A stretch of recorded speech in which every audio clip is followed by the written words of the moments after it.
berhenti dan diyakini bahwa itu satu ayat. Kemudian ghairil maghdubi alaihim waladdallin, maka itu juga satu ayat. Maka dari satu ayat itu dibagi dua, itu di pendapat yang bermadhab kepada Imam Malik. Jadi apabila ketika di situ meyakini bahkan diwakaf, itu tidak menjadi apa-apa bagi yang bermadhab kepada Imam Malik. Bagi yang bermadhab kepada Imam Syafi'i, tidak apa-apa berhenti di situ dalam kalimat Shiratal ladzina an'amta 'alaihim, apabila yaitu alasannya khawatir ketika di akhir ayat tidak sempurna dalam membacanya, dalam madanya, maka diperbolehkan berhenti di situ. Tapi tidak meyakini bahwa itu adalah satu ayat, maka ketertiban membaca suratul Fatihah. Yang kedua, wal muwalah, yaitu bersambung secara kontinu, jangan sampai terpisah ketika membaca suratul Fatihah, dari mulai bismillah sampai waladdallin, itu jangan sampai terpisah dengan kalimat yang lain. Bahkan jangan berhenti walaupun sebentar, apalagi berhentinya secara lama, terkecuali apabila terpisahnya dengan membaca kalimat amin. Seperti contoh, ketika kita bermakmum kemudian membaca suratul Fatihahnya bareng dengan imam, karena biasanya imam itu membaca suratul Fatihahnya super cepat atau agak cepat, sehingga membaca suratul Fatihah yang menyertai imam. Ini bagi madhab yang bermadhab kepada Imam Syafi'i. Karena yang bermadhab kepada Imam Abu Hanifah, Imam Malik, dan Imam Ahmad bin Hanbal, makmum membaca suratul Fatihah hukumnya adalah sunnah. Gitu. Bahkan Imam Malik, yang bermadhab kepada Imam Malik, menghukumi membaca suratul Fatihah bagi makmum hukumnya makruh.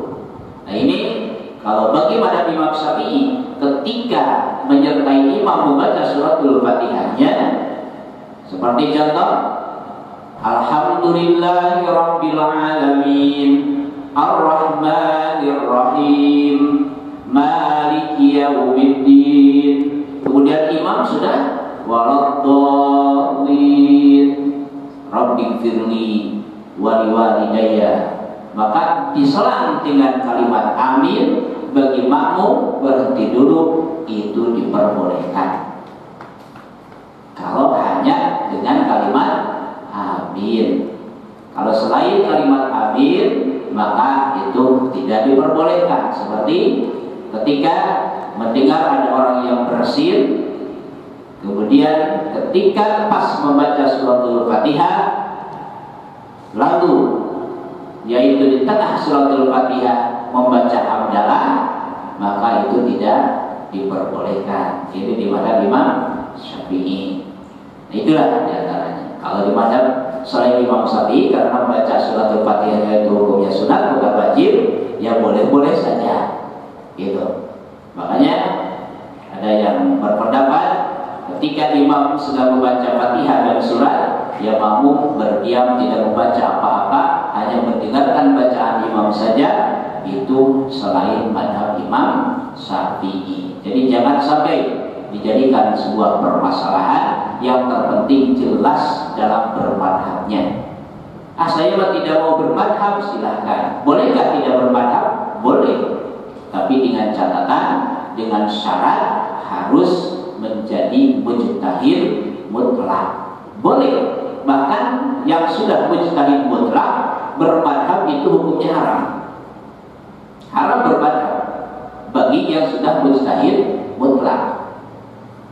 Siapkah kita menjadi mujtahid mutlak? Di antara syarat untuk menjadi mujtahid mutlak, di antaranya syaratnya adalah harus memahami 124.000 hadis. Bukan cuma hafal tapi paham. Ya, bukan cuma hafal tapi paham. Itu diantara syarat menjadi mujtahid. Maka dalam kitab usul fikih syarat mujtahid itu banyak. Makanya kalau berfatwa itu tidak boleh sembarangan mengeluarkan fatwa. Dalam usul fikih syurutul mufti, syaratnya berfatwa itu diantaranya harus mengetahui ilmu usul, yang kemudian mengetahui ilmu furu', kemudian harus ijtihad menjadi mujtahid, harus mengetahui tentang ijma dan qiyas. Syarat mujtahid ada berapa, syarat ijma ada berapa, syarat qiyas ada berapa. Nah disitulah jangan sampai kita terbawa-bawa, yaitu mengeluarkan fatwa sembarangan. Karena itu syarat mufti itu, syarat berfatwa itu tidak mudah. Kembali lagi kepada suratul Fatihah. Tadi mualah harus continue, harus menyambung, harus nyambung dalam membaca suratul Fatihah. Yang ketiga, sebelum ketiga, wasani al-mulatu bi Allah yakti bi faslin fa in takhalala zakar ajnabi ghairu muta'alliq bis shalat walau qalilan kahamada atisan wa in sunnah kharijaha wa ka ijabatil muadzin qata'al wala wa yahidul qira'ah wala tabdulu salatahu. Jadi tadi ini referensinya apabila terselang dengan kalimat yang di luar berkaitan dengan sholat, seperti membaca hamdalah ketika ada yang bersin, atis, walaupun sunat, yaitu menjawabnya ketika di luar sholat, wa in sunnah kharijaha ka ijabatil muadzin, dan juga seperti menjawab orang yang sedang ada, qata'al walah, maka itu putus, yaitu yang disebut mualah, yaitu menyambungnya suratul Fatihah. Oleh karena itu, fayahidul qira'ah, maka ulangi kembali membaca suratul Fatihahnya, dan wala tabdulu sholatuhu, tidak batal sholatnya, tapi ulang lagi suratul Fatihahnya. Jadi jangan dibatalkan sholatnya, diulang saja, yaitu membaca suratul Fatihahnya. Wa mislu dzalika as-salatu ala Nabi sallallahu alaihi wasallam. Begitu juga seperti membaca salawat kepada Nabi Muhammad sallallahu alaihi wasallam ketika membaca suratul Fatihah. Wa qalu la ilaha illallah wallahu akbar wa la haula wa la quwwata illa billahil aliyyil azim. Fa yaqidul qira'ah liqatil wala bidzalika na'am in waqa'a ma waqa'a isyanan lam yaqtamuha bal yubda ala ma qara'ahu wa mimma yaqtabu wala tasbihahu lil musta'jana alaih. Jadi walaupun yaitu membaca salawat atau membaca lafaz la ilaha illallah wallahu akbar wa la haula wa la quwwata illa billahil aliyyil azim, maka tetap itu termasuk putus, yaitu yang disebut mualahnya dalam syarat membaca suratul Fatihah. Ini madhab, ya, karena tadi yang bagi makmum itu yang khilafiyah. Kalau yang sholatnya sendiri atau jadi imam itu sepakat madhab wajib membaca suratul Fatihah. Walaupun terjadi, bagaimana kalau lupa? Lupa misalnya ketika sedang baca suratul Fatihah, ihdinas siratal mustaqim misalnya, kemudian ada yang bersin, alhamdulillah, kelepasan misalnya, lupa. In waqa'a ma waqa'a nisyan lam yaqta'uha bal yubna ala ma qara'ahu. Maka kalau lupa kelepasan seperti itu mah tidak apa-apa, maka lanjutkan saja membaca suratul Fatihahnya. Kemudian selanjutnya nomor ketiga, syarat membaca Fatihah wa qira'atu hurufiha, yaitu menjaga huruf-hurufnya Fatihah, jangan sampai ada yang tertinggal. jangan sampai ada yang hilang. Ada berapakah hurufnya Fatihah? Kalau percaya kepada ulama yang pernah menyelidiki dan pernah yaitu menghitung hurufnya Fatihah, wa hiya mi'atun wa samaniyatu wa salasuna bibtida'i bi alifatil wasli, yaitu jumlahnya ada mi'atun 100 wasamaniyatun dan 8 wasalasuna 30, yaitu 138 huruf yang diawali dengan huruf alif atau hamzah wasol. Karena kedudukan alif itu apabila tidak ada harokatnya maka dinamakan alif. Apabila huruf alif sudah mendapat harokat baik kasroh, patah, kasroh ataupun domah maka dinamakan hamzah. Di anal alif la taqbalul harokat. Sesungguhnya huruf alif tidak menerima harokat. Sedikit kenahuri. Itu. Maka jumlahan huruf Fatihah kalau nggak percaya hitung saja. Mending percaya mending hitung. Gitu ya. Mending percaya aja langsung ya. Yaitu ada 138 huruf. Nah, dari 138 huruf dari kalimat Alhamdulillah Rabbil Alamin, nah dari situ jumlahan 138 huruf jangan sampai ada yang kurang, termasuk yaitu sidah. Wa amma idza ada sidah hurufan ma'a alif siratan fi mawda'aini wa alif dhalin wa tawu dari kamal mi'ah. Kalau menjumlahnya, intinya suratul Fatihah harus dijaga hurufnya jangan sampai hilang, apalagi tertukar. Yang wajibnya adalah belajarnya. Adapun bisanya itu tidak wajib. Bisanya itu adalah tidak wajib. Belajar membaca suratul Fatihah. Makanya ini suratul Fatihah itu kelihatannya enteng ya. Tapi kalau saya kumpulkan semua DKM dan para imam sedesa Pondok Jaya di desa, kayaknya tidak akan ada yang datang. Gitu ya. Misalnya mau diseleksi membaca suratul Fatihah bagi imam-imam masjid dan mushola yang ada di Pondok Jaya, itu saya dulu sudah merencanakan, tapi diperkirakan itu tidak akan ada yang datang. Gitu. Padahal seleksinya, itu seleksinya. Kenapa? Tidak sembarangan. Karena suratul Fatihah itu adalah kandungannya mencakup seluruh kitab yang diturunkan oleh Allah, yang jumlahnya ada 104 kitab yang disebut kitab samai yang diturunkan dari langit. Kitab Allah itu jumlahnya ada 104 kitab. Tapi yang wajib diketahui hanya 4 kitab. Yang wajib kita tahu apa namanya itu adalah 4 kitab. 1 Taurat, Injil, Zabur dan Al-Quran. Seluruh kitab yang 104 itu sudah ada maknanya dan kandungannya di dalam ayat suci Al-Quran. Jadi kalau umat Islam mempelajari lagi kitab Taurat dan Injil, tidak mempelajari Al-Quran, itu agak keder. Padahal semua Taurat, Injil dan Zabur sudah ada di Al-Quran. Tapi kalau setelah mengetahui Al-Quran, isi kandungan Al-Quran, kemudian ingin mengetahui kitab Taurat, Injil dan Zabur, boleh-boleh saja. Untuk apa? Untuk menjaga dan melihat keasliannya.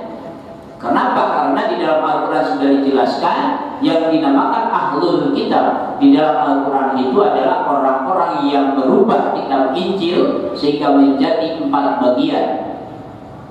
Gitu. Maka dinamakan ahlul kitab. Mohon maaf bukan menyinggung non-muslim, tapi ini adalah penjelasan di umat Islam. Jadi yang dinamakan, yang dimaksud ahlul kitab di dalam Al-Quran itu adalah orang-orang yang merubah kitab Injil menjadi 4 kitab. Seperti kitab Markus, Paulus dan lain sebagainya, seperti yang dijelaskan dalam kitab Johar Kalamiyah. 4 kitab dirubah, apalagi kalau kesininya banyak perubahan-perubahannya.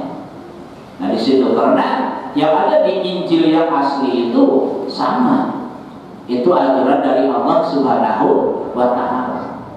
Hanya bagi umat Nabi Muhammad SAW cukup dengan mengamalkan Al-Quran, dan untuk mengamalkan Al-Quran kita harus memahami dari perkataan Rasulullah SAW yang mempraktekkan Al-Quran dengan seutuhnya, maka disebutnya Al-Quran berwujud manusia. Itu Rasul. Makanya yang dipraktekkan oleh Rasul, yang disandarkan oleh Rasul itu dari Allah. Itu dari Allah, maka dinamakan hadis. Ketika kita mengetahui hadis, mau mengamalkan hadis, sebelum mengamalkan hadis, maka kita selusuri dulu referensi perawi hadis, kemudian sanadnya hadis, sampai kalau bisa tahu yaitu asbabul wurudnya hadis, sebab musabab keluarnya yaitu hadis atau sabdanya Rasulullah Sallallahu Alaihi Wasallam. Supaya apa? Supaya kita tidak tersesat. Supaya kita tidak tersesat. Dalam ilmu fikih silahkan ambil dari madhab apapun, karena madhab itu banyak selain madhab yang 4. Gitu. Di kitab ini juga, kitab Wijan Kubra, di sini mengupas 8 madhab hingga 18 madhab. Gitu. Tapi yang populer, yang masyhur 4 madhab, yaitu Abu Hanifah, Malikiyah, Syafi'iyah, dan Ahmad bin Hanbal. Kenapa? Karena yang 4 madhab itu sanadnya masih dekat kepada Rasulullah Sallallahu Alaihi Wasallam, sangat dekat sanadnya, dan termasuk ulama-ulama salaf, yaitu yang dinamakan ulama salaf itu adalah ulama yang lahir sebelum 500 tahun Hijriah, sebelum 500 tahun setelah hijrahnya Rasulullah Sallallahu Alaihi Wasallam. Kalau yang lahir setelah 500 tahun hijrahnya Rasul, namanya ulama kholaf, ulama yang keseninya, gitu. Beda. Seperti di sini tata cara membaca pun dalam menjaga huruf ya Fatihah, sehingga di situ para ulama mengarang kitab tajwid, atau dalam sekarang yaitu dikatakan sebagian versi sekarang adalah kitab tahsin, membaguskan bacaan. Kitab tajwid meliputi kepada makhrijul huruf, tempat keluarnya huruf, dan juga hukum-hukum mengenai tentang bacaan Al-Quran. Maka itu yang merumuskannya dari Rasulullah SAW kepada para sahabat, dari sahabat kepada para tabi'in, sehingga di situ lahirlah yang disebut qiraat sab'ah atau qura sab'ah, sehingga yaitu disebut cara baca dari ulama-ulama 7 ulama, hingga yaitu ditambah 3 lagi ulama yang disebut yaitu adalah qiraat asra, qiraat asra, cara baca dari pendapat 10 pendapat para ulama. Di antaranya ada 7 orang imam yang dijadikan rujukan dalam membaca Al-Quran, yaitu yang terkenal sebagai ahli qiraat di seluruh dunia, yang sering disebut dengan qiraat sab'ah. Mereka adalah ulama-ulama yang terkenal hafalannya dan juga ketelitiannya, dan cukup lama menekuni dunia qiraat, yaitu serta telah disepakati untuk diambil dan dikembangkan qiraatnya. Para ulama juga memilih 3 orang selainnya yang qiraatnya dipandang sahih dan mutawatir, sehingga jumlahnya menjadi 10 orang imam qiraat, atau lebih dikenal dengan istilah al-qura al-ashraf, yaitu qiraat di luar yang 10 ini dipandang syad. Kalau qiraat yang di luar yang 10 imam dipandangnya syad. Syad itu adalah keluar daripada kebiasaan, karena syad di situ ada syad mukhaliful qiyas dunal istimal, ada syad mukhaliful istimal dunal qiyas, ada syad mukhaliful istimal wal qiyas. Gitu. Seperti kalau lagu-lagu dalam membaca Al-Quran itu bisa disebut syad, tapi mukhaliful, yaitu kias dunal istimal. Seperti sekarang, yang sekarang itu ada qiraat atau bayati, khusus bayati Indonesia. Yang tadinya ada bayati semacam bayati Yamani dan lain sebagainya, itu bayati Koror. Kemudian ada bayati terbaru, yaitu bayati karangan orang Indonesia, yaitu Kiai Haji Mukmin Mubarak, ketika yaitu juara internasional dalam membaca Al-Quran atau qiraat. Itu maka ada lagu-lagunya boleh, yaitu dilakukan Al-Quran boleh, asal jangan melanggar tajwid dan juga makhrajul huruf. Nah, ini nama-nama qiraat sab'ah itu siapa saja? Nama-nama yaitu imam dalam qiraat sab'ah, dan juga selain imam ada rawinya. Apa itu rawi? Rawi adalah orang yang meriwayatkan atau memberitakan, sementara pengertian sanad adalah mata-matai bersambung periwayatnya. Makanya kalau kita menghafal Al-Quran, dalam membaca Al-Quran harus tahu rawinya, sanadnya kita kepada siapa. Ngambil imam dalam bacaan Al-Quran itu kepada siapa dari 7 imam. Kemudian riwayatnya kepada imam siapa dan sanadnya kepada siapa. Kalau tanpa sanad dan rawi itu bahaya pada diri. Dikhawatirkan seperti yang terjadi kepada Ibnu Muljam.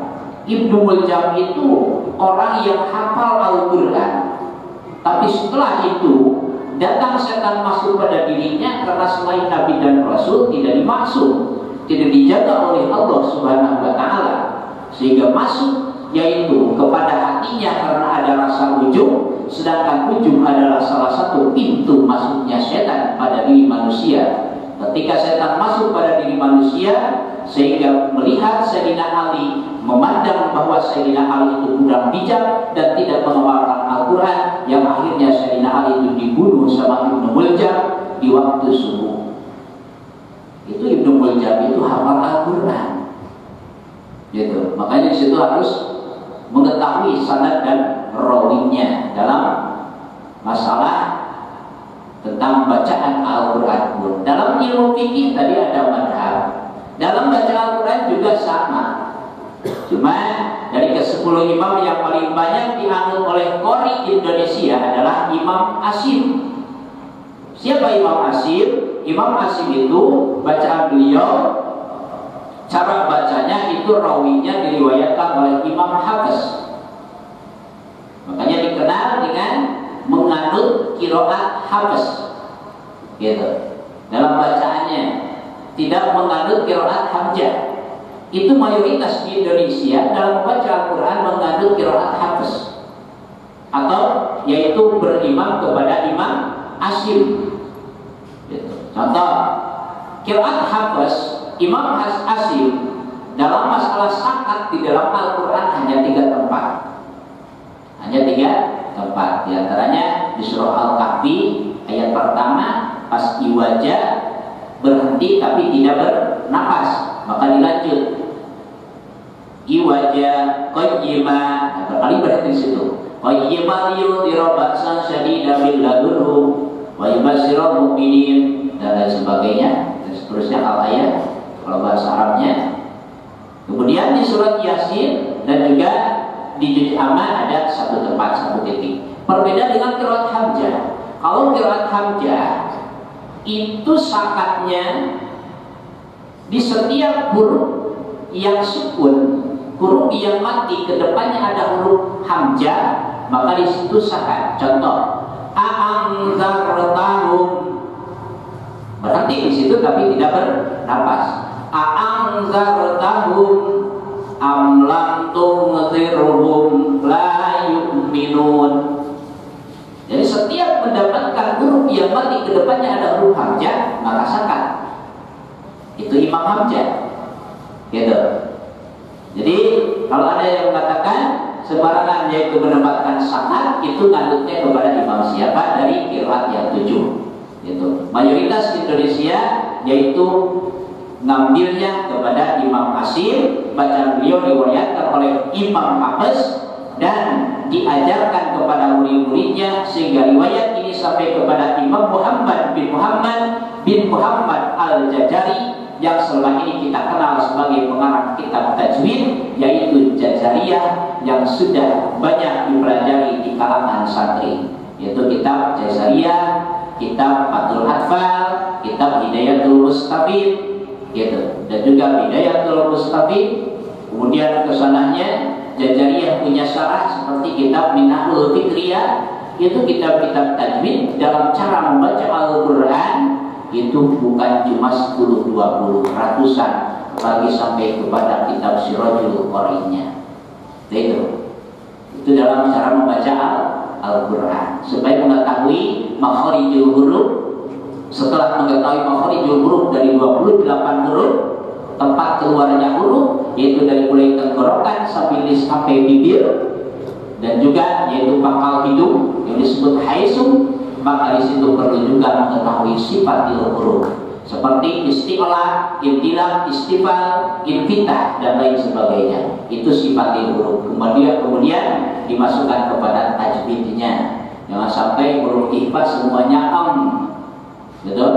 Jangan sampai mengucapkan huruf ikhfa itu semuanya berdengungnya menjadi Itu tidak semua huruf ikhfa berdengung dengan Ada yang tidak mendengung menjadi bahkan ada antara di dan ken, gitu. Yaitu ikhfa ausat. Kalau ikhfa an, yaitu berdengungnya memang hanya dua hurufnya, qaf dan kaf. Min qablika, dengungannya adalah satu alif. Satu alif itu adalah 3 harokat. Kalau dalam musik 3 not atau 3 ketukan, itu lama berdengungnya. Dalam yaitu mengungkapkan huruf ikhfa. Sedikit ini ilmu fikih ke tajwid, karena berkaitan dengan membaca suratul Fatihah. Nah itulah diantaranya. Kalau ikhfa akrab itu tidak berdengung, yaitu sehingga keluar huruf Ikhfa akrab seperti nun mati bertemu dengan huruf ta, antum.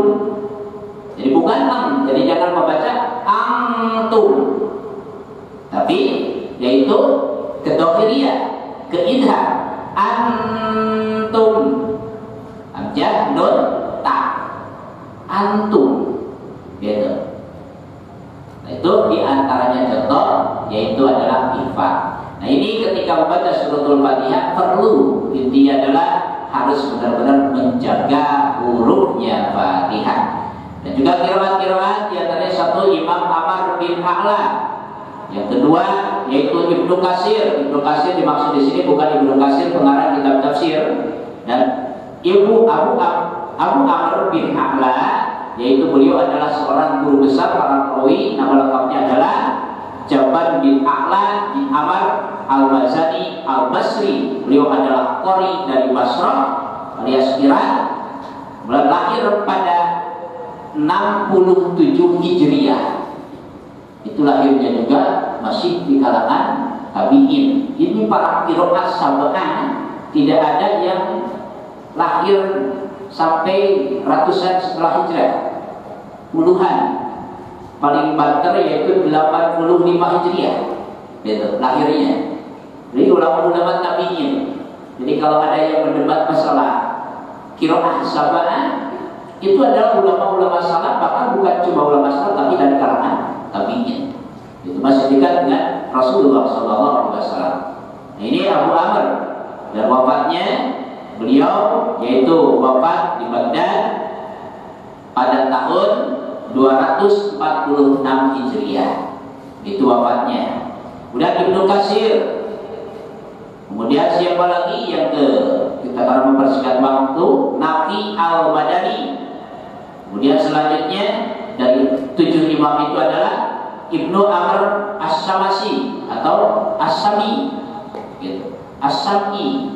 Maka itu juga sama dari qiraat sab'ah. Kemudian Asim Al-Kufi. Ini adalah yang dianggap kebanyakan mayoritas orang Indonesia dalam qiraat, yaitu menganut yaitu madhab atau Imam Asim Al-Kufi. Beliau adalah Asim bin Abud Najum dan dinamakan pula Ibnu, yaitu Bahdalah Abu Bakar. Ini adalah tadi sanadnya kepada Imam Habas, kepada Imam Habas. Beliau yaitu lahirnya yaitu pada tahun 128 Hijriah dan juga wafat pada tahun 193 Hijriah. Nah, ini Imam Habas. Maka kalau dibaca semuanya dari 7 qiraat itu tidak mencukupi waktunya, karena khawatir barangkali ada yang mau tanya jawab, dipersilakan. Jadi baru sampai kepada nomor 3 syarat Fatihah, menjaga hurufnya suratul Fatihah. Dipersilakan.